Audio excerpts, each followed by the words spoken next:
जय हिंद दोस्तों, class today के डिजिटल प्लेटफॉर्म पे आप सभी लोगों का स्वागत है। इस उम्मीद के साथ कि आप सभी लोग स्वस्थ होंगे, मस्त होंगे, बहुत ही अच्छे से अध्ययन कर रहे होंगे। ठीक है, लास्ट क्लास में हमने जो है कि यहाँ तक लाके आपको छोड़ दिया था कि जो संस्थान है, संस्थानों से मातृ भाषा व स्थानीय भाषा के विकास पर बल दिया जाएगा। जो ट्रांसलेशन वाली जो एक संस्था बनी थी उसके बारे में हम जो बात किए थे यहाँ पे कि जो IITI है ना, Indian institute of translation and interpretation, इसकी बात की गई थी। तो इसके द्वारा जो स्थानीय भाषा है और मातृभाषा है उसके विकास के बल देने की बात की गई थी। यहाँ पे हमने इसको देखा था। ठीक है, आज की जो क्लास में देखेंगे वो इससे आगे देखेंगे। पाठ्यक्रम और मूल्यांकन से जुड़े सुझाव की जो न्यू एजुकेशन पॉलिसी है उसे पाठ्यक्रम और जो उससे मूल्यांकन से जुड़े हुए जो सुझाव दिए गए हैं, यहाँ पे क्या क्या प्रोविजन किया गया है, क्या क्या प्रावधान किया गया है, इसके बारे में हम यहाँ पे देखेंगे। ठीक है, यहाँ पे बात की गई है। इसके तहत पाठ्यक्रम को के बोझ को कम करते हुए, पाठ्यक्रम की बोझ को क्या करना है, कम करना है, करते हुए छात्रों में 21वीं सदी के कौशल विकास, अनुभव आधारित शिक्षण और तार्किक चिंतन को प्रोत्साहित। अब इसमें चार बातें की गई है। जो पाठ्यक्रम से जुड़ा हुआ जो सुझाव दिया गया है उसमें चार बातें की गई है। चार बातें, पहली बातें क्या की गई है कि जो पाठ्यक्रम है, पाठ्यक्रम का जो लंबा चौड़ा पाठ्यक्रम है उसको सबसे पहले क्या करेंगे, हम कम करेंगे। कम कैसे करेंगे, जैसे 2020 से पहले देख लिया जाए तो जो आपका 9th, 10th, 11th और 12th, यहाँ पे एक बोर्ड एग्जाम 10th में होता था, यहाँ पे एक बोर्ड एग्जाम 10th में होता था। सिलेबस बहुत बड़ा हो जाता था। पता चला 9th में जो पढ़े हैं 10th तक के बोर्ड एग्जाम तक जाते जाते निपट गया, बच्चे को पता ही नहीं है। इतना लंबा सिलेबस है, कहां तक उसको याद रखेगा। बोर्ड एग्जाम 12th में होना है, 11th में पढ़ाई हो रही है। 2 साल पहले पढ़े थे, बोर्ड एग्जाम में बैठे। अच्छा, 2 साल पहले तो सर जी बताए थे, पढ़े तो थे, याद नहीं आ रहा है क्या पढ़े। क्यों, सिलेबस बड़ा है ना। 2 साल पहले पढ़े थे 11th में स्टार्टिंग में, आज बोर्ड में आ गया, पता ही नहीं है, ध्यान में ही नहीं है। तो ये जो एक कॉम्प्लेक्स सिनेरियो बन जाता था बच्चों के लिए, इसको सहज करने के लिए सबसे पहले सिलेबस को क्या किया जाएगा, छोटा किया जाएगा। वो छोटा किया कैसे जा सकता है, कैसे किया जा सकता है, तो किया जा सकता है इसे सेमेस्टर वाइज कर लेंगे और हर 6 महीने पे एक एग्जाम कंडक्ट कर देंगे। तो 6 महीने बच्चा जितना पढ़ा, सेमेस्टर में एग्जाम दिया, बात खत्म हो गई। सिलेबस छोटा हो गया, एग्जाम जल्दी हो गया। फिर 6 महीने का सेमेस्टर हुआ, एग्जाम हुआ, बात खत्म हो गई। इस तरीके से जब यहाँ पे बच्चा बोर्ड एग्जाम में बैठेगा तो 6 महीने का ही जो पढ़ा लिखा है वही वहां पे उसकी बात की जाएगी कि हम इतना ही एग्जाम लेंगे, इतने सिलेबस का। तो वहां पे बर्डन बच्चे पे क्या हो जाएगा, कम हो जाएगा। हालांकि ये देखा जाए तो ये बाल केंद्रित शिक्षा के तहत जो है कि प्रोविजन किया गया है, लेकिन इसमें एक चीज और है कि कहीं ना कहीं बच्चे का माइंड फ्री तो हो रहा है, लेकिन बच्चा मेंटली उतना जो पहले स्ट्रांग हुआ करता था, अब उसकी स्ट्रेंथ भी कम होगी। स्ट्रेंथ भी क्या होगी, कम होगी। क्योंकि जितने हम सहूलियत देते जाते हैं, यह एक जो है कि सार्वभौमिक नियम है कि किसी भी व्यक्ति, बच्चा या किसी भी व्यक्ति को जितने ज्यादा सहूलियत देते जाते हैं, उसका स्वयं का प्रयास या उसका जो है कि खुद का एफर्ट जो है कि कम होता जाता है, जिसके तहत उसका खुद का विकास बहुत अच्छा नहीं होता है। यहाँ पे मेंटल स्ट्रेंथ उनका जो है कि पहले की तरह नहीं है ना। अब जो सी बात करते हैं कि आज से 10 साल 20 साल पहले के जो बच्चे होते थे उनकी मेंटल स्ट्रेंथ और फिजिकल स्ट्रेंथ आज के बच्चों के मेंटल स्ट्रेंथ और फिजिकल स्ट्रेंथ से बहुत ज्यादा स्ट्रॉन्ग होते है ना। ठीक है, तो वैसे ही यहाँ पे थोड़ी सी एक ये समस्या आ सकती है, ऐसा संभावना है। कौशल विकास ये बहुत अच्छी चीज है, कौशल विकास पे। और कौशल विकास पे कैसे फोकस करेंगे, क्लास 6 से ही क्या कर देंगे, क्लास 6 से ही बच्चे को कोई ना कोई स्किल देना शुरू कर देंगे, एआई के बारे में बताना शुरू कर देंगे, रोबोटिक्स के बारे में बताना शुरू कर देंगे, कोडिंग के बारे में बताना शुरू कर देंगे। बच्चा गेम खेलता है मोबाइल में, लैपटॉप में, गेमिंग की कोडिंग करना सिखा देंगे उसको कि गेम बनता कैसे है, उसकी कोडिंग कैसे होती है। तो बच्चे जो अपने सराउंडिंग में से जुड़ा हुआ है, रोबोट के साथ खेल रहा है, हेलीकॉप्टर टॉय उड़ा रहा है, रोबोट से अटैक कर रहा है, टैंक रोबोट का यूज कर रहा है, एआई यूज कर रहा है। तो इस तरह की चीजों के बारे में हम बच्चे को यहीं से धीरे धीरे धीरे धीरे धीरे धीरे क्या करेंगे, बताना शुरू कर देंगे। आजकल के बच्चे, हालांकि सरकारी स्कूल में तो अभी नहीं है, लेकिन आजकल के शहरों में जो अच्छे स्कूल्स हैं उसमें देख लीजिए क्लास 6 से ही बच्चे में रोबोटिक्स स्टार्ट हो जाता है। इसके लिए अलग अलग संस्थान के लोग हैं, वो जो है कि जाते हैं बच्चों को वहां पे रोबोटिक्स वगैरह के बारे में बताते हैं, एआई के बारे में बताते हैं, कोडिंग के बारे में बताते हैं। अब बच्चा ये सीख रहा है, तो इस तरीके से उसमें जो है कि 12th तक जाते जाते एक अपना स्किल डेवलपमेंट हो जाएगा। इस तरीके से यहाँ पे प्रोविजन किया जाएगा। ठीक है, अनुभव आधारित शिक्षा कि अब हम पुस्तकों पे कम फोकस करेंगे। अनुभव आधारित शिक्षा, जो शिक्षण होता है ना, जो अनुभव आधारित शिक्षण, शिक्षण का मतलब ही क्या होता है, शिक्षण का मतलब ही उसकी परिभाषा में ही कहा गया है कि अधिक अनुभवी व्यक्ति द्वारा अपने से कम अनुभवी व्यक्ति को सिखाना ही क्या है, शिक्षण है। वही काम यहाँ पे इंप्लीमेंट किया गया है, वही चीज यहाँ पे क्या किया गया है, इंप्लीमेंट किया गया है कि हम यही सारी चीजें यहाँ पे करेंगे। ये कोई नई चीज है। तार्किक चिंतन की बात किया, प्रोत्साहित किया जाएगा तार्किक चिंतन। लेकिन एक समस्या है, तार्किक चिंतन हम कह तो देते हैं, एक समस्या आज तक जितनी भी मेरा अनुभव रहा है उसमें एक चीज मैंने समस्या देखी है, हम तार्किक चिंतन तो देख लेते हैं, तार्किकता तो वैज्ञानिक सोच तो हम लोगों को देख लेते हैं, लेकिन फिर भी ये वैज्ञानिक सोच नहीं पाते हैं, तर्क पे सोच नहीं पाते हैं। उनको लगता है कि हम तर्क पे सोच रहे हैं, लेकिन सोच नहीं पाते। कैसे? तर्क पे सोचने वालों का एक जो है लिमिटेशन है, एक जो है कि बहुत बड़ी कमजोरी मैंने देखी है आज तक, वो ये कि वो जितना जानते हैं उसी को सही मानते, जितना जानते हैं उसी को सही मानते हैं। इस चीज को हम नहीं जानते, इसका मतलब कि एग्जिस्ट नहीं करता। ये बहुत बड़ी उनकी कमी हो जाती है। तो ये एक तरीके से अंधविश्वास हो गया। क्या हो गया? अंधविश्वास हो गया, कमी हो गई, आलोचना हो गई, बाउंड्री हो गई, लिमिटेशन हो गया। भैया हम इतना ही जानते हैं, इतना ही सही है, यही है बस, इसके अलावा कोई चीज है वो एग्जिस्ट ही नहीं करती है। सीधा सीधा इसको कहें तो इनका कहना ये होता है कि हम जो जानते हैं वो एग्जिस्ट करती है, हम जो नहीं जानते वो एग्जिस्ट है। तो जब ये बात कहते हैं, ये अवधारणा जब आ जाती है तार्किक सोच के माध्यम से, इसका मतलब कि आप तार्किक सोच वाले नहीं, आप इतना नहीं समझ पा रहे हो कि जिस चीज को हम नहीं समझ पा रहे उसका भी अस्तित्व तो हो सकता है। ये बहुत साइंटिफिक सोच है। तो तार्किक सोच तो दे बच्चों में, लेकिन ये भी बताए कि भैया देखो जो हम जानते हैं वो है वो तो है, एग्जिस्ट ही करता है। लेकिन हो सकता है जो चीज हम नहीं जानते, जिसके बारे में हमें जानकारी भी नहीं है, हमें अता पता भी नहीं है, जिसको हम सीधा इनकार कर देते हैं ये होता ही नहीं, ये है ही नहीं, वो भी एग्जिस्ट करता है। ये बात अलग है कि हम उसको मानते नहीं, मानने से डिनाई करते। तो दोनों अलग अलग चीज है। वो एग्जिस्ट नहीं करता है और उसका मानने से इनकार करते हैं, ये दोनों अलग अलग चीज है। ठीक है, तो तार्किक सोच में ये होना चाहिए कि हो सकता है भाई होता होगा, लेकिन हमने इसे एक्सपीरियंस है, ये तार्किक सोच है। ठीक है, चलिए, तो तार्किक चिंतन को क्या देंगे? प्रोत्साहन देंगे।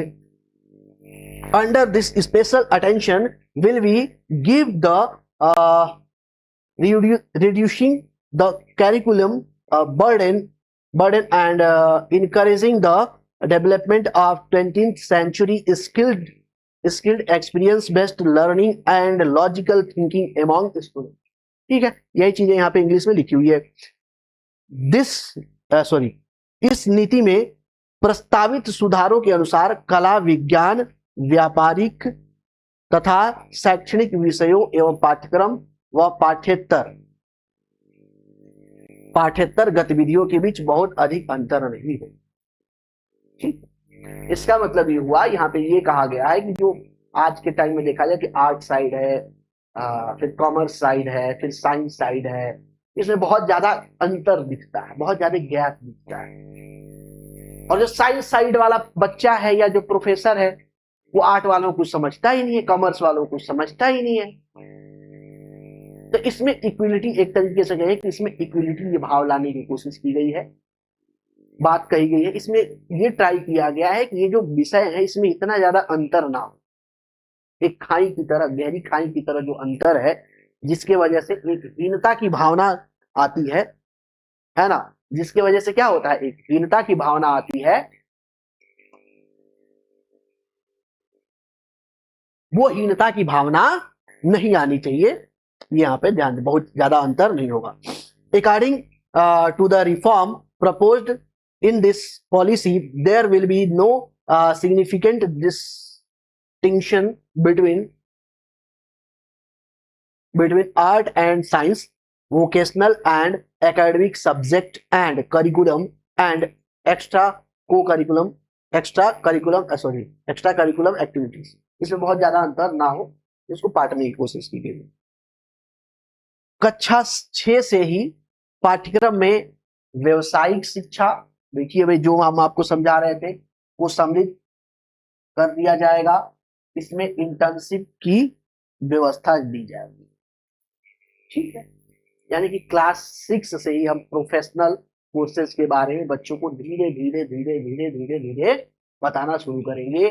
बच्चे का इंटरेस्ट के अकॉर्डिंग बताना शुरू करेंगे। बच्चे को गेम खेलने में इंटरेस्ट है, गेम खेलने में इंटरेस्ट है ना बच्चे को, मोबाइल में कौन सा गेम पसंद है बच्चा बताएगा, अच्छा वो हमारा जो ना वो स्पेस वाला जो आता है, टिंग मारने वाला, वो पसंद है, या फिर स्नैक वाला पसंद है, या माइंड क्राफ्ट वाला जो गेम होता है वो पसंद है।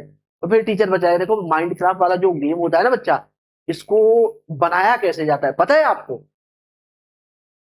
बच्चा बताएगा नहीं नहीं गेम। एक दूसरा बच्चा है जिसको रोबोट के साथ खेलने में मजा आता है।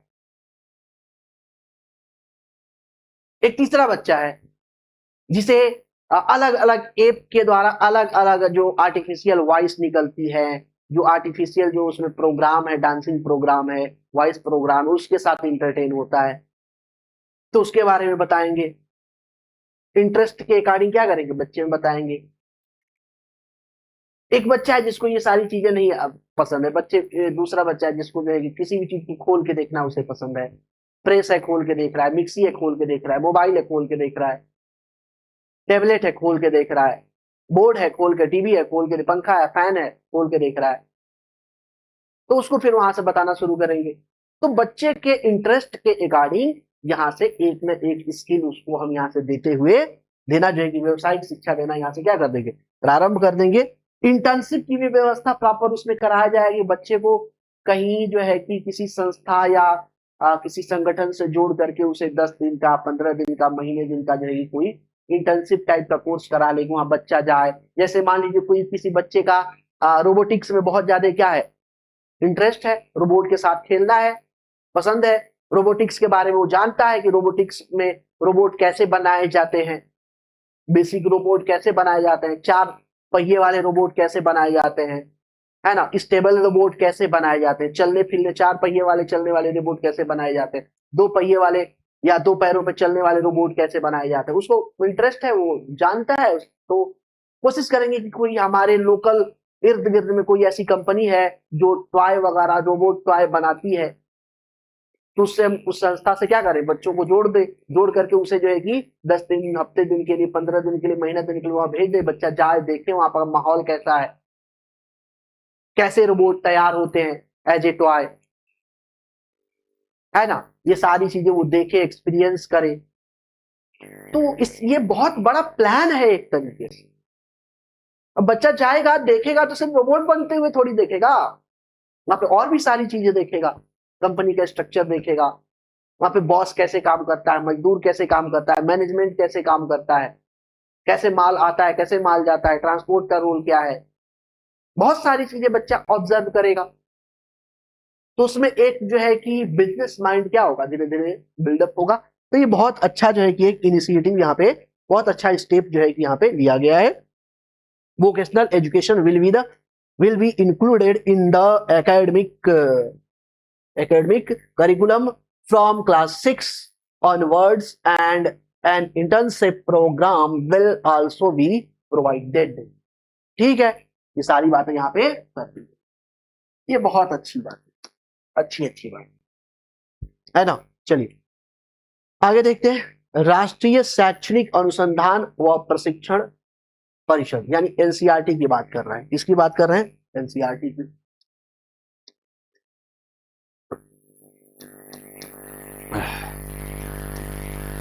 एनसीईआरटी की बात कर रहे हैं, द्वारा स्कूली शिक्षा के लिए राष्ट्रीय पाठ्यक्रम रूपरेखा बनाई जाएगी। देखिए, राष्ट्रीय पाठ्यक्रम रूपरेखा बनाई जाएगी इसके द्वारा, एनसीईआरटी के द्वारा। याद रखिएगा, national curriculum framework for school education है ना, बनाया जाएगा 2020-21 से बनाया जाएगा। NCFSE बनाई जाएगी। ठीक है, याद रखना है इस चीज को, इस तरह के प्रश्न फंसता है यहाँ पे। छात्रों के समग्र विकास के लक्ष्य को ध्यान में रखते हुए कक्षा 10 और कक्षा 12 की परीक्षाओं में बदलाव किए जाएंगे। इसमें भविष्य में सेमेस्टर व बहुविकल्पी प्रश्नों आदि को सुधार को सम्मिलित किया जाएगा। देखिए, बहुविकल्पी प्रश्न तो पहले भी आते, हम लोग भी हाई स्कूल इंटर दिए तो वहां पे बहुविकल्पी प्रश्न आते थे। 1 वर्ड जो है कि प्रश्न आते थे, 10 वर्ड में जो है कि प्रश्न आते थे, यानी कि 10 वर्ड प्रश्न आता था। बहुविकल्पी प्रश्न आता था 1 वर्ड में उत्तर दीजिए, प्रश्न आता था 10 वर्ड में क्या कीजिए, उत्तर दीजिए। शॉर्ट क्वेश्चंस आते थे 20-25 वर्ड में, 50 वर्ड में, 100 वर्ड में। तो वहां पे लॉन्ग क्वेश्चन आते थे 2-2 पेज के, तो वहां पे इस तरीके का आता है। खैर, यहाँ पे बहुविकल्पी यहाँ पे लिख दिया गया है तो और अच्छी बात है। और सेमेस्टर वाइज जो जैसे मैंने आपको बताया है, पहले ही बता दिया है कि करिकुलम हल्का करेंगे। हल्का करेंगे का मतलब क्या करेंगे, सेमेस्टर वाइज इंट्रोड्यूस करेंगे। जो बच्चे को 2 साल में 1 बोर्ड एग्जाम देना पड़ता था, उसको 4 सेमेस्टर वाइज कर देंगे। हर 6 महीने पे 1 सेमेस्टर एग्जाम होगा, बर्डन कम हो जाएगा बच्चे का। बर्डन क्या होगा, कम हो जाएगा। अब जो सिलेबस को एक बच्चे को 2 साल होना पड़ता था बोर्ड एग्जाम तक, उसको सिर्फ 6 महीने में निपटाना है ना। तो चीजें क्या हो जाएंगी, हल्की हो जाएंगी। Change will be made to the class 10th and class 12th examination, keeping in mind the goal of the holistic development of students. These changes may be included reforms such as semester or multiple choice questions in the future। ठीक है, सारी बातें हो गई। ठीक है, आगे चलते हैं। वर्ष 2030 तक अध्यापन के लिए न्यूनतम डिग्री योग्यता 4 वर्षीय एकीकृत बीएड होना अनिवार्य किया जाएगा।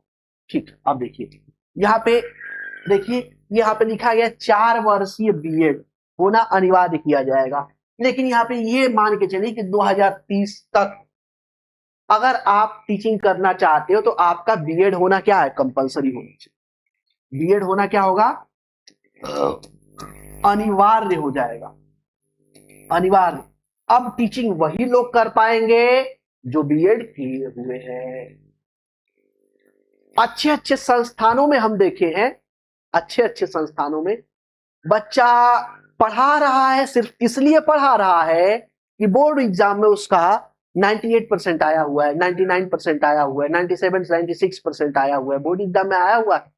इतना अच्छा मार्क आया हुआ तो बच्चा जानकारी है, उसके पास जानकारी है तो पढ़ा रहा है। तो ये जानकारी होना अलग चीज है, पढ़ाना क्या है अलग चीज है। दोनों क्या है, डिफरेंट चीजें हैं।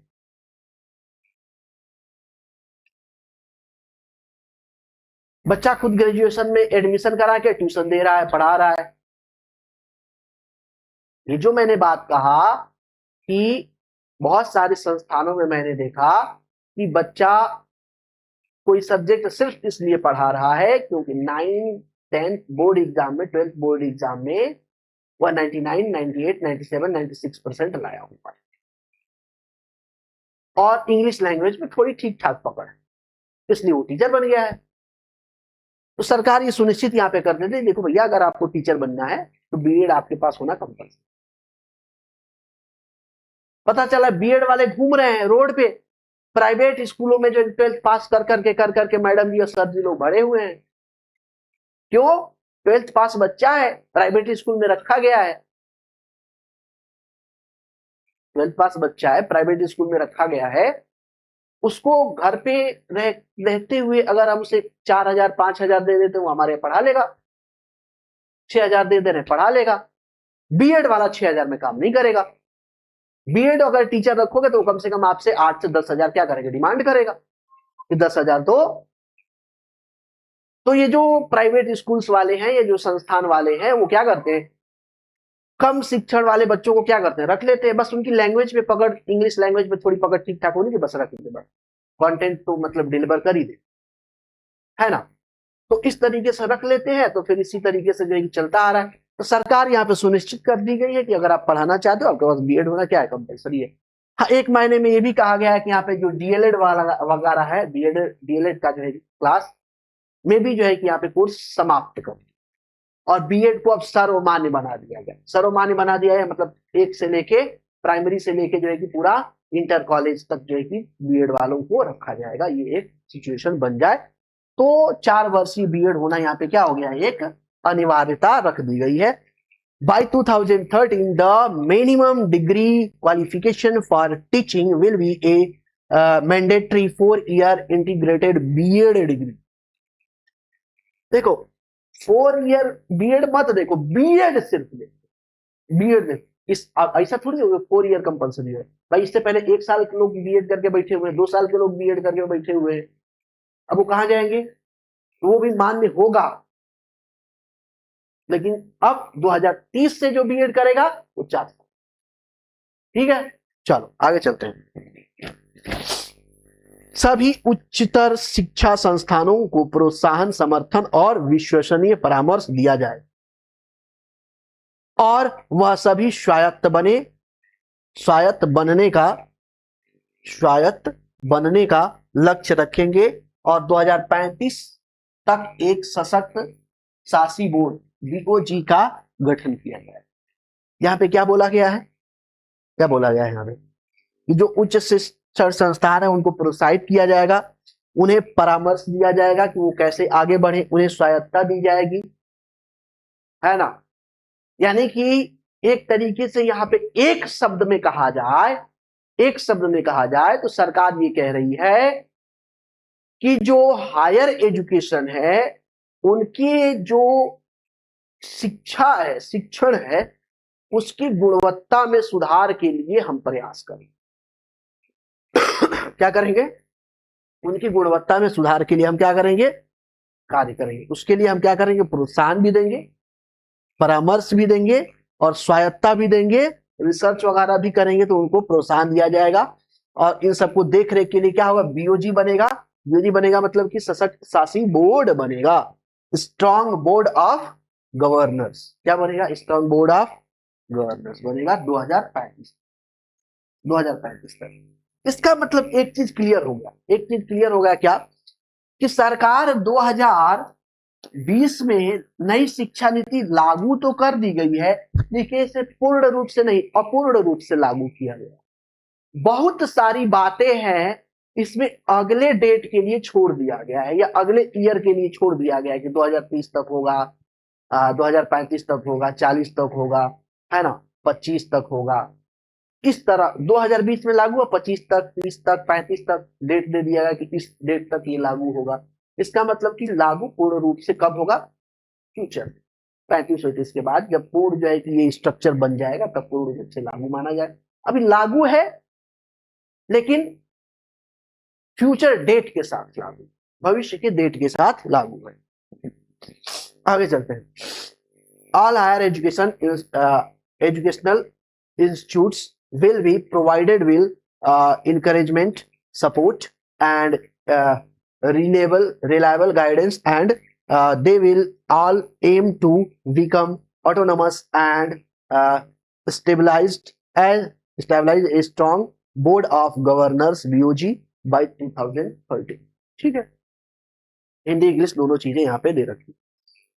छात्रों की प्रगति के मूल्यांकन के लिए मानक निर्धारक निकाय के रूप में परख नामक एक राष्ट्रीय आकलन केंद्र नेशनल असेसमेंट सेंटर की स्थापना की जाएगी। परख याद रखिए, बहुत इंपॉर्टेंट हो गया ये, बहुत ज्यादा क्या है, इंपॉर्टेंट है, पूछा जाएगा आपसे।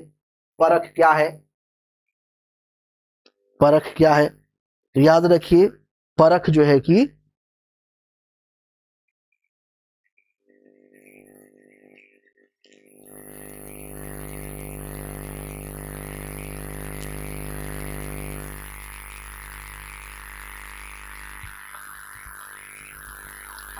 परख एक तरीके से देखा जाए तो बच्चों के मूल्यांकन के लिए निर्धारक एक निकाय है जो बच्चों का क्या करेगा, मूल्यांकन करेगा। क्या करेगा, मूल्यांकन करेगा। ठीक है, ओके, आगे चलते हैं। Next, a new national assessment centre called परख will be stabilized as a standard setting body for evaluating student progress। ठीक है, अब परख का फुल फॉर्म क्या है, परख का फुल फॉर्म क्या है, परफॉर्मेंस असेसमेंट रिव्यू। रिव्यू मतलब क्या होता है, पुनर्निरीक्षण, पुनर्निरीक्षण, पुनर्निरीक्षण and analysis of knowledge for holistic development. अब इसको आपको फुल फॉर्म थोड़ा सा याद रखना पड़ेगा। और रिव्यू किसे इंडिकेट कर रहा है, आर को। रिव्यू यानी पुनर्निरीक्षण, इसलिए पूछ रहे हैं क्योंकि प्रश्न इस पे पूछा जाएगा। ठीक है, छात्रों की प्रगति के मूल्यांकन तथा छात्रों को अपने भविष्य से जुड़े निर्णय लेने में सहायता प्रदान करने के लिए कृत्रिम बुद्धिमत्ता यानी कि आर्टिफिशियल इंटेलिजेंस आधारित सॉफ्टवेयर का प्रयोग किया जाएगा। ठीक, यानी कि यहाँ पे काउंसलिंग और गाइडेंस के लिए, बच्चों के काउंसलिंग और गाइडेंस के लिए, माफ कीजिएगा,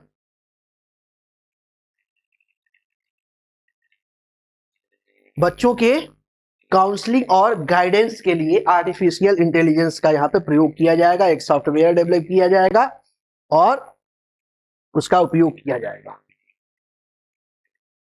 Artificial intelligence based software will be used to assess student progress and help student make decision related to their future। ठीक है, यानी काउंसलिंग और गाइडेंस की बात यहाँ पे की जा रही है। हालांकि बहुत सारे कोर्सेज कराए जाते हैं, काउंसलिंग और गाइडेंस के बहुत सारे कोर्सेज कराए भी जाते हैं, है ना।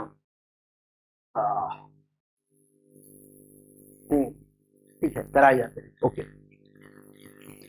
इग्नू वगैरह से भी कराए जाते हैं। आप करना चाहते हो तो कर लीजिए। काउंसलिंग CIG बोलते हैं, काउंसलिंग एंड गाइडेंस। आगे देखते हैं, शिक्षा प्रणाली से जुड़े सुधार। शिक्षा प्रणाली से जुड़े सुधार, ठीक है, शिक्षा प्रणाली से जुड़े सुधार, reform related to the education system, the reform related to the education system।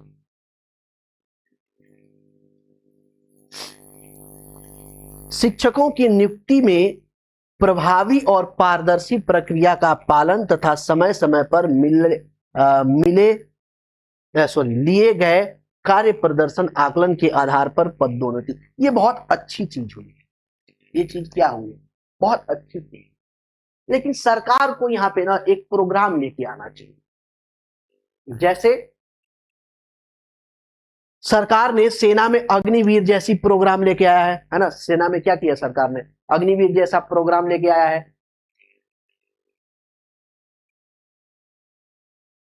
जिसमें 4-5 साल के लिए आपको क्या करना है, ड्यूटी करना है, कंपलसरी है।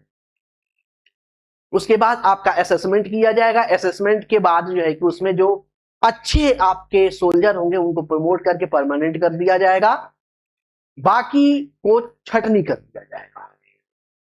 ठीक है, यहाँ पे एक जो पूर्वाग्रह है वो ये है कि यहाँ पे भ्रष्टाचार बढ़ेगा, हो भी सकता है बढ़े। खैर मैं उदाहरण के तौर पे ये चीज मैं आपको बता रहा था कि ऐसा जो अग्निवीर जैसा प्रोग्राम है, ऐसा ही प्रोग्राम सरकार को शिक्षा से रिलेटेड लेके आना चाहिए, जिसमें टीचर का जो नियुक्ति हो वो परमानेंट, पहली बार में परमानेंट नहीं, पहली बार में सिर्फ 5 साल के लिए। कितने साल के लिए हो? पहली बार में सिर्फ 5 साल के लिए हो। नियुक्ति हो गया, 5 साल आप अपना परफॉर्मेंस दिखाइए, प्रोडक्टिविटी दिखाइए, और 5 साल बाद फिर आपसे एक री एग्जामिनेशन होगा कि जो हम आपको एग्जाम लेके नियुक्ति दिए थे, जिस क्वालिटी और के साथ आपको हम नियुक्त किए थे, क्या ये क्वालिटी आपने मेंटेन कर रखा है, या कुर्सी मिलने के बाद जो है कि मस्त जो है कि घोड़ा बेच के सो रहे हैं, आप घर पे सो रहे हैं, बच्चे स्कूल में सो रहे हैं। ऐसा तो नहीं है ना? क्या आप में वही क्वालिटी अभी मेंटेन है? प्रोडक्टिविटी आपकी आ रही है कि नहीं आ रही है? तो प्रोडक्टिविटी परफॉर्मेंस देखा जाए, साथ ही साथ उनकी क्वालिटी को फिर से रीचेक किया जाए 5 साल बाद। और अगर 5 साल बाद जो री एग्जाम हो रहा है उसमें टीचर अगर क्वालिफाई नहीं हो, हटाओ उसको, सबसे पहले हटाओ। उसकी प्रोडक्टिविटी अच्छी नहीं है, परफॉर्मेंस अच्छा नहीं है, उसको हटाओ, दूसरे को लेके आओ। इतने सारे हमारे यहाँ जो है कि पढ़े हुए हैं लोग, ट्रेनिंग ले लेके घूम रहे हैं, उन्हें भी तो अवसर मिले। हाँ, क्लोज सरकार ये करे कि 5 साल आपने ड्यूटी दिया है, हम आपको सेवानिवृत्त कर रहे हैं क्योंकि हम आपके सर्विस से क्या है, खुश नहीं है, तो भैया एक जो है कि मुफ्त आप ऐसा काम करो कि आप हमसे जो है कि 14,000 या 14 लाख या 15 लाख रुपए ले लो, अपना अदर कोई बिजनेस करो, अपना कोई काम करो, अपना अपना कुछ व्यवसाय करो, देखो आप हमारे लिए जो है कि आपकी यूटिलिटी हमें हमें सूट नहीं कर रही है, अच्छा आपका परफॉर्मेंस नहीं आ रहा है, आपकी क्वालिटी अच्छी नहीं आ रही है, प्रोडक्टिविटी आपके टीचिंग में बहुत अच्छी नहीं आ रही है, इसलिए हम आपको क्या कर रहे हैं, हटा रहे हैं। और अगर कोई टीचर यहाँ पे क्या किया, री एग्जाम क्वालिफाई कर लिया, अच्छे जो है कि एक लिमिटेशन, एक हमने मार्क दे दिया है, एग्जाम दिया और एग्जाम में हमने सेट कर दिया कि आपको 45% मिनिमम जो है कि क्या करना है, लाना है, 45% क्या करना है, मिनिमम लाना है एग्जाम में। जो 45 के लाइन परसेंट से ऊपर है वो ठीक है, उनको परमानेंट कर दो। जो 45 से क्या है, नीचे है, परफॉर्मेंस अच्छी नहीं है, हटाओ उनको, छटनी करके सबको हटा दो।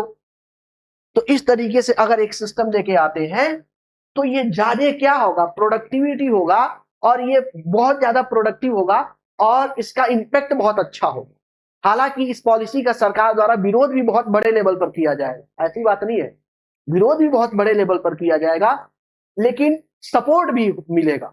सपोर्ट भी क्या होगा, मिलेगा, क्योंकि बहुत सारे नए लोग जो बीएड वगैरह बीटीसी वगैरह करके बैठे हुए हैं, उनको एक चांस बनेगा कि भैया चलो जल्दी जल्दी वैकेंसी खत्म होगी, जल्दी जल्दी आएगी, है ना।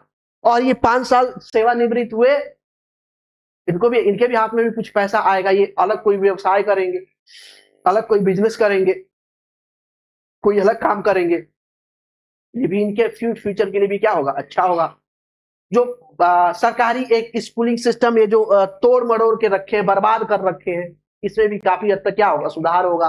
जो टीचर है उसके अंदर भी एक जो है कि क्या होगा, एक अपनत्व का भाव आएगा, एक थोड़ा सा जो है कि अपने से खुद से जो है कि कार्य करने के लिए क्या होगी, इच्छा, उसकी प्रबल इच्छा शक्ति जो है कि बढ़ेगी। तो ये एक अच्छा प्रोग्राम इस तरह का अगर जैसे अग्निवीर है ना सेना में, इस तरह का एक जो है कि एजुकेशन सिस्टम में एक जो है कि सुधार लेके आना क्या है, बहुत ज्यादा कंपलसरी है। अगर इस तरह का सुधार हो जाता है तो बहुत ये अच्छा हो सरकार के लिए भी, और जो बीएड धारी हैं और जो टीचर ट्रेनिंग करके बैठे हैं उनके लिए भी बहुत अच्छा हो।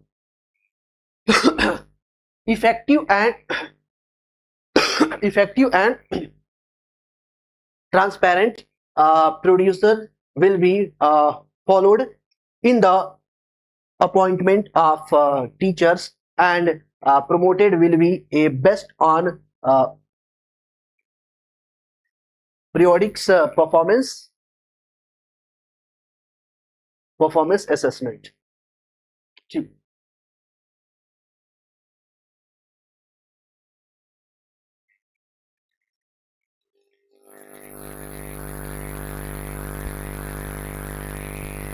ठीक है, आगे देखते हैं। राष्ट्रीय अध्यापक शिक्षा परिषद, राष्ट्रीय अध्यापक शिक्षा परिषद 2022 तक शिक्षकों के लिए राष्ट्रीय व्यवहारिक मानक एनपीएसटी है ना, एनपीएसटी या NPST national professional standard for teachers का विकास किया जाएगा। ठीक है, कब किया जाएगा? 2022 तक किया जाएगा। The national council of teacher education will develop national professional standard for teachers by 2020। आगे, राष्ट्रीय अध्यापक शिक्षा परिषद द्वारा यानी एनसीईआरटी के परामर्श के आधार पर अध्यापक शिक्षा हेतु राष्ट्रीय पाठ्यचर्या की रूपरेखा तैयार की जाएगी। नेशनल, जैसे NCFT national curriculum framework for teacher education, यानी टीचर ट्रेनिंग के लिए जो सिलेबस बनाया जाएगा एनसीईआरटी के परामर्श पर बनाया जाएगा। ये सीधी सीधी बात ये कही जा रही है। The national council of teacher education in consultation will NCERT will develop the national curriculum framework for teacher education। आगे, 2030 तक अध्यापन के लिए न्यूनतम डिग्री 4 वर्ष। अच्छा, ये ऑलरेडी हम लोग देख चुके हैं, बात खत्म हो गई। चलो हायर एजुकेशन में देखते हैं। अब हायर एजुकेशन, ये पॉइंट ऑलरेडी हम पहले डिस्कस कर चुके हैं। यहाँ पे ये पॉइंट अलग से आ गया है, दोबारा आ गया है। उच्च शिक्षण संस्थानों में सकल नामांकन अनुपात को 26.3% से बढ़ाकर 50% करने तक का लक्ष्य रखा गया है। ठीक है, the target is the increasing the gross enrolment ratio in higher education institution from to 26.3% to 50%। देश के उच्च शिक्षण संस्थानों में 3.5 करोड़ नई सीटों को जोड़ा जाएगा हायर एजुकेशन में। ये एक अच्छी चीज हुई है, जिसमें ज्यादा जो सीटें जोड़ी जाएंगी ना, ज्यादा जो सीटें जोड़ी जाएंगी वो आईआईटी में, आईआईएम में, मेडिकल में, इन सीटों को जो है कि ज्यादा बढ़ाया गया। कारण क्या है? कारण विश्व में जो घटित होने वाली जो घटनाएं हैं, युद्ध का जो माहौल है, पता चला यूक्रेन रशिया युद्ध में उलझ गए, वहां पे बहुत सारे लोग इंजीनियरिंग और मेडिकल के लिए गए हुए हैं, समस्या हो गई, वहां से लोग भाग भाग के आ रहे हैं और देश में युद्ध का माहौल बन गया। तो इसके तहत जो है कि सरकार ने घोषणा की कि हम भारत में ही मेडिकल सीटों में बढ़ोतरी करेंगे और इंजीनियरिंग की जो सीटें हैं उसमें मुख्य रूप से ज्यादा अन्य भी हायर एजुकेशन की सीटों में बढ़ोतरी होगी, लेकिन मेडिकल और इंजीनियरिंग की सीटों में ज्यादा तुलनात्मक रूप से बढ़ोतरी की जाएगी। यहां पे ये बात स्पष्ट की गई। ठीक है, स्नातक पाठ्यक्रम के तहत 3 या 4 वर्ष के स्नातक कार्यक्रम में छात्र कई स्तर पे पाठ्यक्रम को छोड़ सकेंगे और उन्हें उसी स्तर। अब देखिए क्या होता है ना, बहुत सारे लोग हायर एजुकेशन में पहले तो एडमिशन ही नहीं, इनरोल ही नहीं होते। बहुत सारे लोग इनरोल हो जाते हैं, फिर क्लास नहीं जाते हैं, छोड़ देते हैं स्टार्टिंग से ही। बहुत सारे लोग 1 साल पूरा करके छोड़ देते हैं, बहुत सारे लोग 2 साल पूरा करके छोड़ देते हैं, बहुत सारे लोग 3 साल छोड़ देते हैं, बहुत सारे 4 साल पूरा कोर्स करते हैं। तो इसमें सरकार ने ये व्यवस्था की है कि जिस लेवल पे आप छोड़ोगे उस लेवल का सर्टिफिकेट हम आपको देंगे। जैसे सीबीएसई बोर्ड, आईसीएसई बोर्ड में क्या होता है कि अगर आपको कोई प्रश्न दिया गया है परीक्षा में, तो उस प्रश्न का जितना सही उत्तर देंगे उस हिसाब से आपको एक मार्क दे दिया जाएगा, एक नंबर दे दिया जाएगा। जैसे मान लीजिए कि 5 नंबर का प्रश्न है और 5 नंबर के प्रश्न में आधा प्रश्न आपने सही किया है, आधा गलत किया है, तो 2.5 नंबर का तो सही किया है ना, चलो भाई हम आपको 2 नंबर देंगे। क्यों? आधा तो सही किया है, इतना नंबर मिल गया। जबकि यूपी बोर्ड, बिहार बोर्ड में देखेंगे ऐसा कोई जो है कि मूल्यांकन व्यवस्था है नहीं। वैसे ही यहाँ पे कहा गया है कि अगर आप हायर एजुकेशन में एडमिशन करते हो तो 4 साल का कोर्स किए, 2 साल में छोड़े तब भी हम आपको सर्टिफिकेट देंगे, 1 साल में छोड़े तब भी हम सर्टिफिकेट देंगे। 3 साल करके छोड़े तब भी हम सर्टिफिकेट देंगे, 4 साल पूरा कर लिए फिर आपको सर्टिफिकेट तो मिलेगा ही। हाँ, ये बात अलग है कि उस सर्टिफिकेट का अलग अलग लेवल होगा, है ना, अनुरूप डिग्री दिया जाएगा। जैसे 1 वर्ष के बाद आपको सर्टिफिकेट दिया जाएगा, 2 वर्ष के बाद एडवांस डिप्लोमा का सर्टिफिकेट दिया जाएगा, 3 वर्ष के बाद आपको स्नातक की डिग्री दी जाएगी, 4 वर्ष बाद आपको शोध के साथ साथ स्नातक की डिग्री दे दी जाएगी। ये सरकार यहाँ पे क्या किए, ये एक अच्छा इनिशिएटिव, ये सरकार का बहुत एक अच्छा कदम है। मैं ही देखिए, मैं अपनी बात करता हूं तो मैं चूंकि एलएलबी का 3 सेमेस्टर पूरा करके छोड़ दिया किसी कारणवश, ठीक है।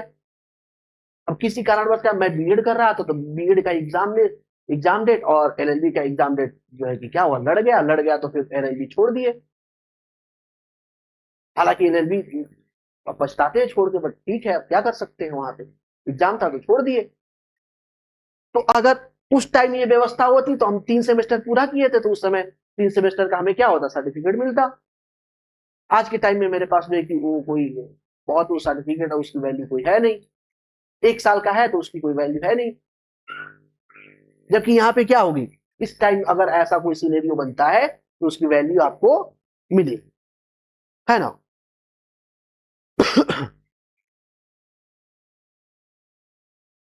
ठीक है, चलो आगे चलते हैं फटाफट। थोड़ा सा ही और बचा हुआ है, उसके बाद हम प्रश्न उत्तर जो है कि देखें। Under the under graduation programme student will be able to exist the 3 or 4 year undergraduate program at multiple level and will be awarded a degree or certificate accordingly,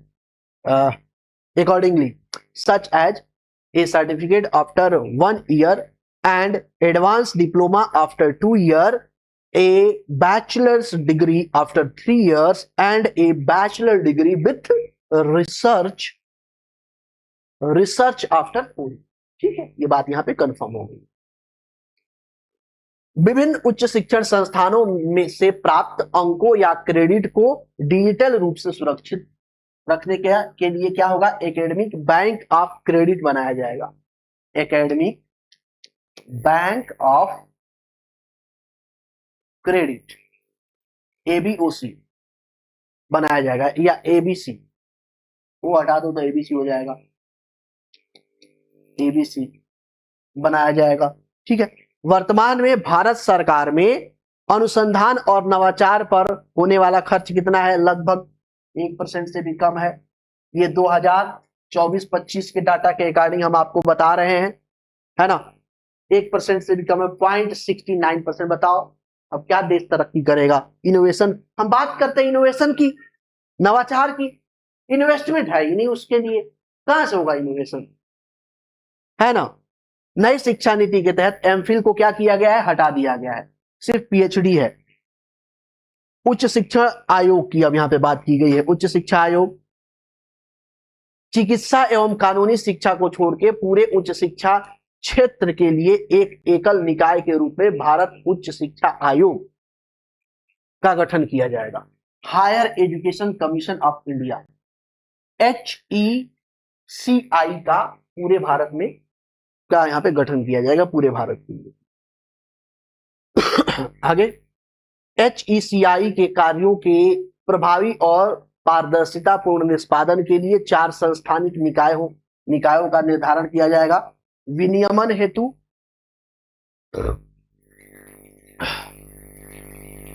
NHERC,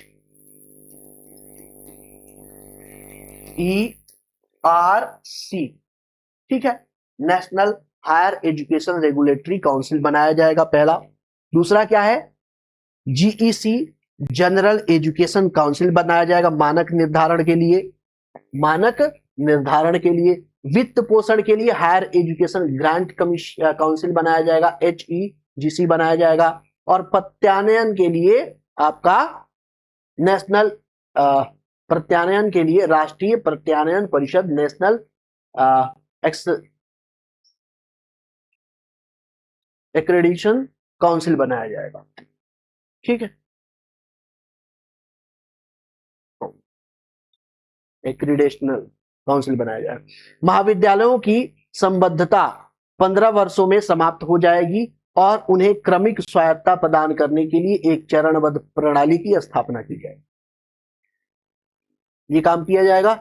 देश में आईआईटी और आईआईएम के समकक्ष वैश्विक मानकों में बहु विषयक शिक्षण एवं अनुसंधान विद्यालय की स्थापना की जाएगी, MERU की स्थापना की जाएगी। अन्य सुधार में देखें तो शिक्षा मूल्यांकन योजना के निर्माण व प्रशासनिक क्षेत्र में तकनीक के प्रयोग पर विचारों के स्वतंत्र आदान प्रदान हेतु राष्ट्रीय शैक्षणिक प्रौद्योगिकी मंच NETF national educational technology forum नामक एक स्वायत्त निकाय की स्थापना की जाएगी। क्या क्या स्थापना किया जाएगा ये बहुत इंपॉर्टेंट है, ठीक है। तो इस तरीके से ये कंटेंट वाला क्लास क्या होता है, कंप्लीट हो जाता है। उसके बाद आ जाता है प्रश्न वाला। मैंने आपको बता रखा है कि हम आपको क्या करेंगे, प्रश्न कराएंगे, कैसे कैसे प्रश्न पूछे गए हैं, तो उसको हम यहां पर कर लेंगे, फिर आगे देखा जाएगा, ठीक है।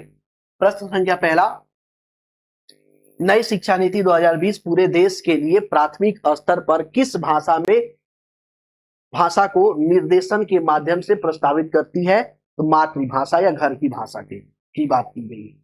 प्राथमिक शिक्षा के लिए प्राथमिक स्तर पे किसकी बात की गई है? मातृभाषा। 8 तक यहाँ पर उच्च शिक्षा में भी अगर प्रस्ताव दिया गया है कि मातृभाषा में हो सके तो ठीक है। दूसरा, राष्ट्रीय शिक्षा नीति 2020 क्या सिफारिश करती है? पाठ्यक्रम का मानकीकरण, एक भाषावाद, मूल्यांकन का मानकीकरण, बहुभाषावाद। तो यहाँ पे देखते हैं तो बहुभाषावाद, बहुत सारे भाषाओं की बढ़ोतरी की बात यानी कि प्रोत्साहन की बात की गई है कि हम जो, चूंकि भारत क्या है, भाषाई विविधता वाला देश है, कोस पे पानी बदले 3 कोस पे बानी। तो यहाँ पे जो है कि हर जो है कि 4, 5, 10 कोस पे क्या होती है, भाषा बदल जाती है। तो यहाँ पे मातृभाषा में शिक्षा देने की बात, साथ ही साथ भाषाई विविधता को बढ़ावा देने की बात की गई है। नेक्स्ट, प्रश्न संख्या तीसरा, राष्ट्रीय शिक्षा नीति 2020 में निम्नलिखित में से कौन सा प्रावधान नहीं सुझाया गया? नहीं सुझाया गया है। प्रत्येक विद्यार्थी की विशिष्ट क्षमताओं को पहचानना और बढ़ावा देना, ये तो पहले से ही शिक्षा का मूल रहा है, अब भी रहेगा। सृजनात्मकता पर पर्याप्त ध्यान, देखिए सृजनात्मकता यानी कि रचनात्मकता की बात की गई है, रचनात्मक सोच और तार्किक सोच की बात की गई है ना, तार्किक निर्णय लेने की ये सारी बातें की गई है।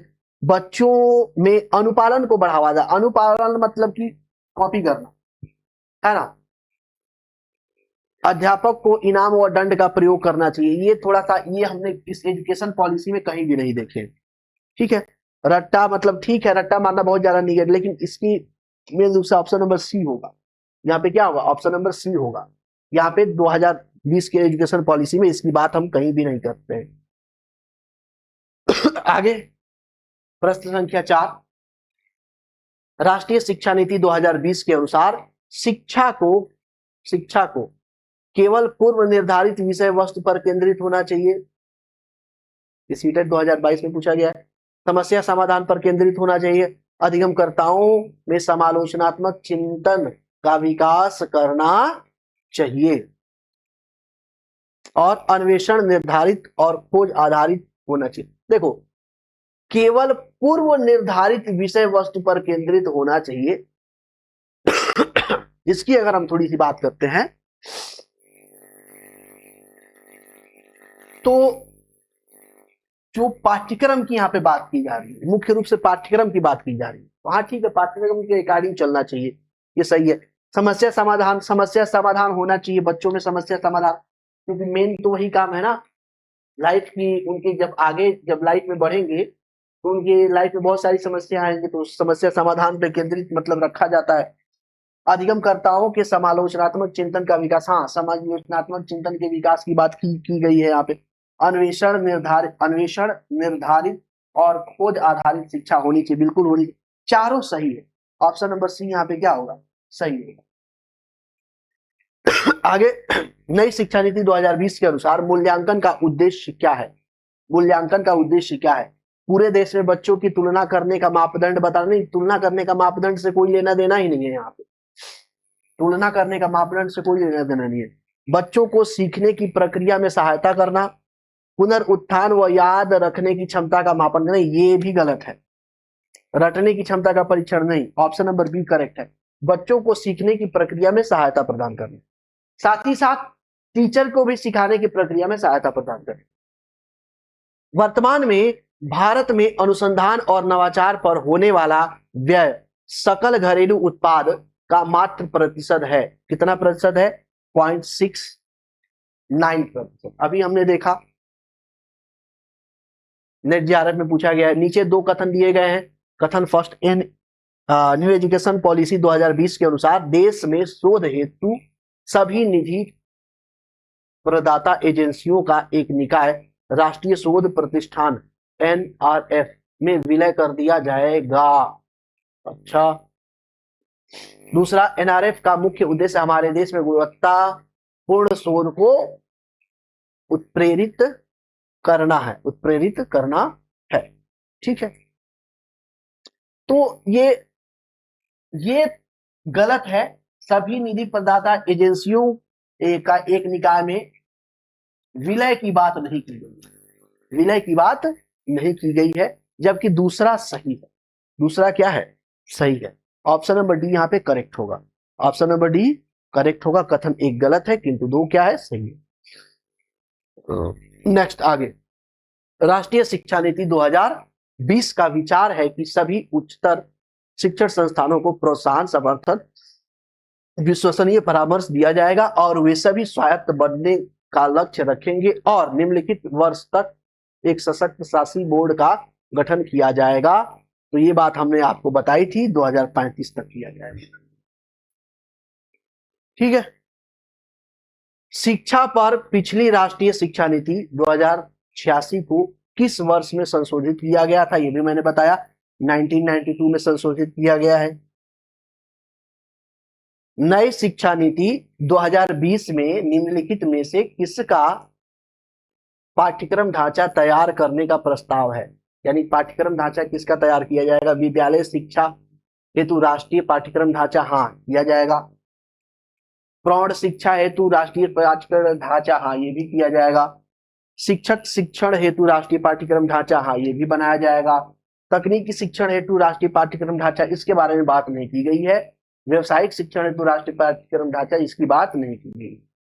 तो 1, 2 और 3 होना चाहिए। 1, 2 और 3 होना चाहिए। ऑप्शन नंबर सी करेक्ट है, 1, 2 और 3। नई शिक्षा नीति 2020 में निम्नलिखित में से किन निकायों की स्थापना का प्रस्ताव है? इसका स्थापना का प्रस्ताव है, परख की स्थापना का प्रस्ताव है और इसकी भी स्थापना का प्रस्ताव है। NATA से कोई लेना देना नहीं है, है ना? नीति से यहां पे कोई लेना देना नहीं है। ठीक है,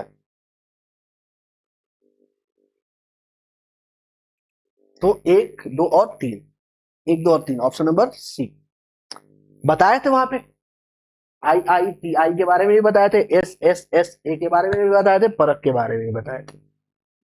चलो आगे देखते हैं। नए शिक्षा नीति 2020 में वर्तमान 10+2 प्रणाली को एक नए पाठ्यक्रम संरचना द्वारा प्रतिस्थापित किया गया है। नया पाठ्यक्रम संरचना क्या है?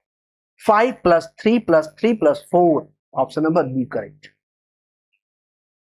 नेक्स्ट, प्रश्न संख्या 13, निम्नलिखित में से कौन से व्यक्ति जून 2017 में नवगठित प्रारूप नई शिक्षा नीति 2020 के अध्यक्ष थे? के कस्तूरीरंगन।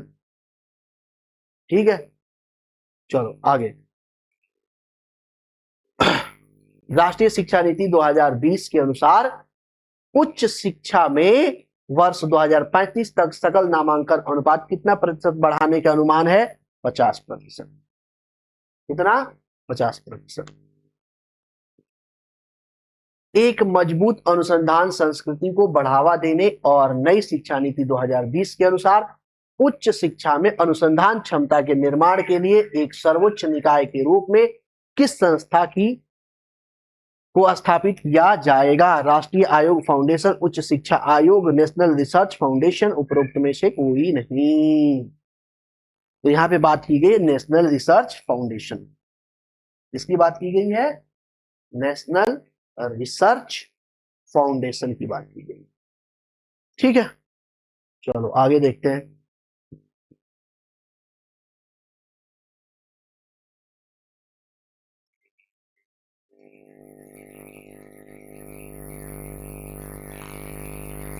आगे, नई शिक्षा नीति 2020 के संदर्भ में निम्नलिखित में से कौन सा कथन सही है? नई शिक्षा नीति के सिफारिशें इसरो के पूर्व प्रमुख कस्तूरी रंगन ने की थी। अच्छा, यह 1+2 स्कूल क्यूरिकुला को 5+3+3+4 पाठ्यक्रम संरचना में बदल देगा। अच्छा, इस नीति में 35 तक, ये तो बिल्कुल सही है, ये बिल्कुल सही है।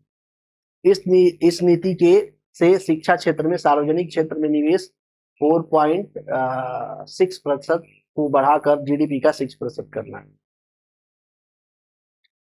6% करने का तो प्रावधान किया गया है। तो इस तरीके से देखेंगे तो लगभग पूरे सारे ही सही है। सारे क्या है? सही। ऑप्शन नंबर डी, सारे सही। नई शिक्षा नीति 2020 की विशेष रूपरेखा का अनुवाद करने के लिए आत्मनिर्भर भारत कार्यक्रम के तहत निम्नलिखित में से कौन से कथन से जुड़े हुए हैं? प्रवीणता के लिए राष्ट्रीय पहल, निपुण भारत, तीसरा है आपका 3 से 11 वर्ष के आयु वर्ग के लगभग 5 करोड़ बच्चों की सीखने की जरूरतों को प्राप्त किया जाना, मिशन एक समग्र दृष्टिकोण लेना जिसमें सभी हितधारक शामिल हो, कोड के माध्यम से सही जांच की। तो लगभग ये इंफॉर्मेशनल क्वेश्चन है, उपरोक्त सभी जो है कि क्या है? सही है। निम्नलिखित में से कौन सी एजेंसी का लक्ष्य सीखने की आवश्यकता के अनुसार अधिक व्यक्तिगत बनाने और अनुकूलित करने के लिए कृत्रिम बुद्धिमत्ता का उपयोग करना है, जो बेहतर शिक्षा अनुभव के लिए एडकेट कंपनियों के साथ राष्ट्रीय गठबंधन बनाने का भी प्रस्ताव करता है? राष्ट्रीय परीक्षा एजेंसी, राष्ट्रीय परीक्षा पोर्टल, औद्योगिकी के लिए राष्ट्रीय शैक्षणिक गठबंधन, option number C. Next 19 number question, निम्नलिखित में से कौन सी एजेंसी स्कूल शिक्षा के लिए राष्ट्रीय पाठ्यक्रम की रूपरेखा विकसित करेगी? एनसीईआरटी, और तो पहला ही सही है, एनसीईआरटी ही तो रूपरेखा तैयार करेगी स्कूलिंग के लिए भी और शिक्षक शिक्षण के लिए भी। 20 नई शिक्षा नीति 2020 के निम्नलिखित में से कौन से कथन पूर्व विद्यालय से माध्यमिक स्तर तक शिक्षा के सार्वभौमिकरण के लिए लागू किए जाएंगे? 2030 तक स्कूल शिक्षा में 100% सकल नामांकन अनुपात, 2025 तक उच्च शिक्षा में 50% सकल नामांकन अनुपात, दोनों सही। आगे, नई शिक्षा नीति 2020 राष्ट्रीय मूल्यांकन केंद्र परख को एक मानक रेटिंग निकाय के रूप में स्थापित किया जाएगा। परख में आर अक्षर क्या है? तो आर अक्षर है समीक्षा करना, रिव्यू करना, समीक्षा करना, पुनर्निरीक्षण करना। हो गया? ठीक है, चलिए। तो ये लास्ट प्रश्न था, इसको हमने क्या किया? फटाफट देख लिया। ठीक है, तो इस तरीके से न्यू एजुकेशन पॉलिसी 2 क्लास में क्या हो गई? कंप्लीट हो गई। ठीक है, इससे आगे जो है कि अगर आप ये क्लास यूट्यूब पे देख रहे हैं तो मैं आपको बता दूं कि हमारा जो है कि क्लास टुडे का ऐप भी जो है कि आपको मिल जाएगा प्ले स्टोर पे। वहां पे आप जाएंगे तो आपको बहुत सारे कोर्सेज वहां पे देखने को मिलेंगे। ठीक है, तो आज की क्लास में इतना ही, मिलते हैं आपसे नेक्स्ट क्लास में। आज के लिए धन्यवाद।